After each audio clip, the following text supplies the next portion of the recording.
My name is Awuyemi Samuel. I am a chemistry teacher in Caleb British International School, and I'm involved in total development of the child. I'm the coordinator of Young Entrepreneurs Club because I believe entrepreneurship is the future of our nation. Statistics has it that in 2050, the population of the whole world will be 9.8 billion. And so, where will these people get food? Because you can see in my school here, and also in some other schools, today's children, teenagers, don't want to be farmers. They want to do white-collar job. They never did know that the latest gold mine is agriculture. And so, I have built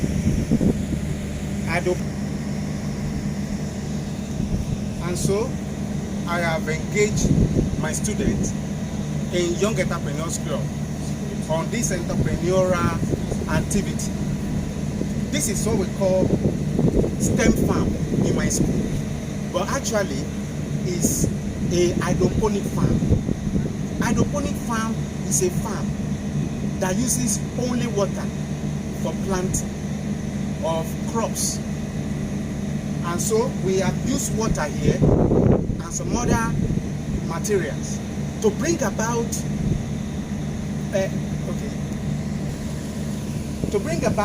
innovative ways of working, innovative ways of doing farming. And so I want to take you through the whole arrangement here. Number one, we have the planting trough. The planting trough. Then inside the planting trough, we have substrate.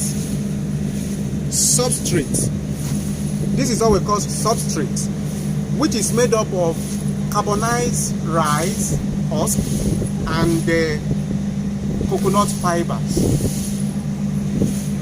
Under the substrate, we have what we call the RDI tape, which is laid down under the substrate inside the trough. Okay, the tape is connected to the control panel here and linked to the hose here and connected to the tank. Now this tank is 70 liters of water, and this farm uses 70 liters of water multiplied by 3 every week. That is 210 liters of water every week. Now, the RDI tape functions based on temperature differential. That is when the temperature in the rice husk or the substrate increases, there will be a signal that will be sent to the tape. That tape will now release water to the root of the plant by diffusion. When I say RDI tape, the meaning of RDI tape is responsive drip irrigation system. Responsive drip irrigation. That is, the tape only responds by dripping water to irrigate the plant when necessary. And so the water here is being managed and controlled. Another thing is that you can look at this plant here. Look at this plant here. We have 100 stands of plants standing on this space here. And this space is calculated to be 8 square meters. 8 square meters. Just imagine, for you to plant 100 stands of plants on the soil, just imagine how many expanse of land you will need. But we will be able to manage the space. And so, nobody has any excuse not to set this one in their backyard, so that they can eat what they plant and plant what they eat. Even on concrete flooring, this thing can be done. Even the remotest part of the world, desert part of the world, this thing can be set up. And so, another thing I want to point your attention to is the net here. Research has shown that this net reduces light intensity by 50% because too much of everything is bad. So plants do not do well when the intensity of sunlight is too high. So we have cut the intensity of sunlight by 50%. Also, rainfall is reduced drastically. So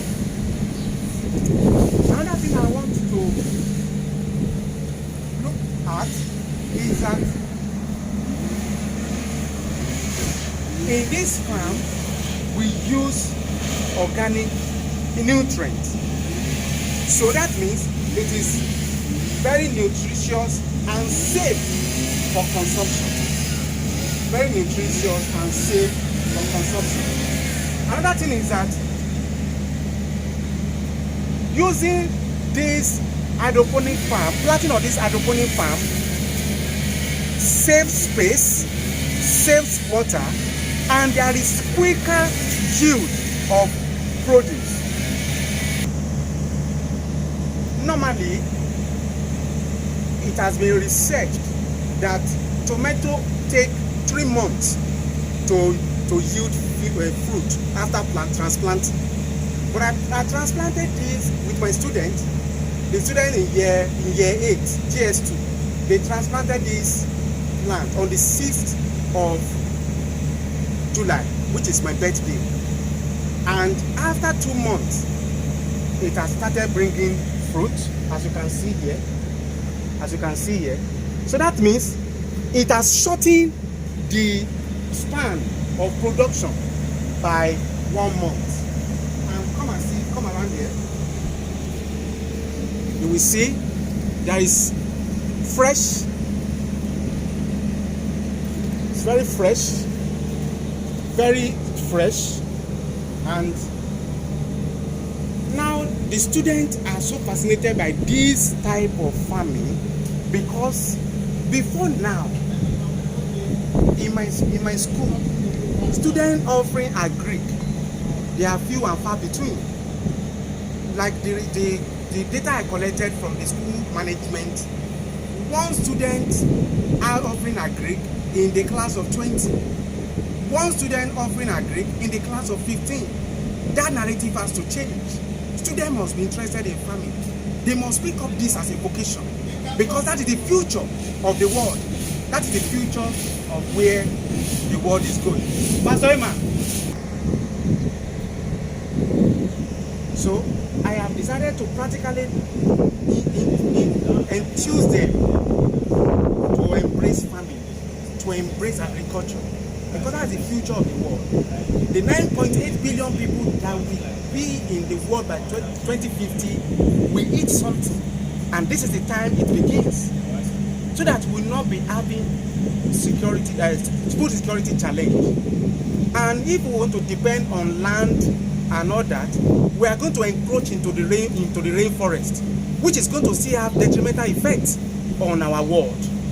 And so we are trying to save the community, trying to save the environment by planting. Everybody can plant this at their backyard. Initial cost may be maybe a little bit much, but there are so many ways to plant. We can plant in the sack, in the grow bag. Anybody that doesn't want to do this can do this.